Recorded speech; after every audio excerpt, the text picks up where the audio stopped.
এখানে আমরা দেখতে পাচ্ছি তিনটি কালার আছে। এটা হচ্ছে একটু সবুজ টাইপ না, একটু হলুদ টাইপের, আর এটা হচ্ছে একটু সবুজ টাইপের, আর এটা হচ্ছে কমলা রঙ। ঠিক আছে, তাহলে আমরা আলফাবেটগুলো দেখি এখানে কী কী আছে।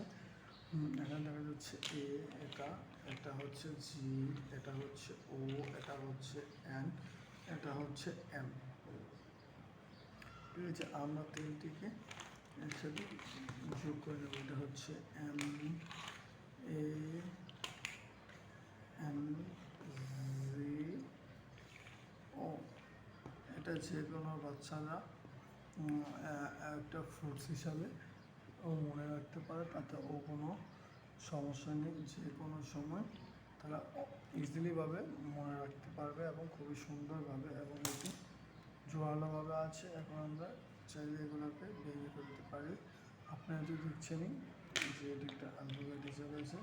আমরা এখন এটিকে ভেঙে ফেলবো। আমরা যে কোনোভাবে সাজাতে পারি, তাতে ও কোনো সমস্যা নেই। দেখুন, এটা হচ্ছে একটা ত্রিভুজ আকৃতি হয়ে গেল। আমরা চাইলে এটাকে আবার আমরা একটু প্লাস টাইপের করে নিতে পারি, তাতে কোনো সমস্যা হবে না। এটা একটা বই আকৃতি হয়ে গেল, দুটো পার্ট। ঠিক আছে, যা বলাটা আমাদের মুশকিল। এখানে তিনটি কালার দিয়ে তৈরি হয়, যা দেখতে পারেন আপনারা খুবই সুন্দর লাগে। যে কোনো বাচ্চা এগুলোকে খেলতে পছন্দ করে এবং যে কোনো জায়গায় নিয়ে যেতে পারেন, তাতেও কোনো সমস্যা হবে না।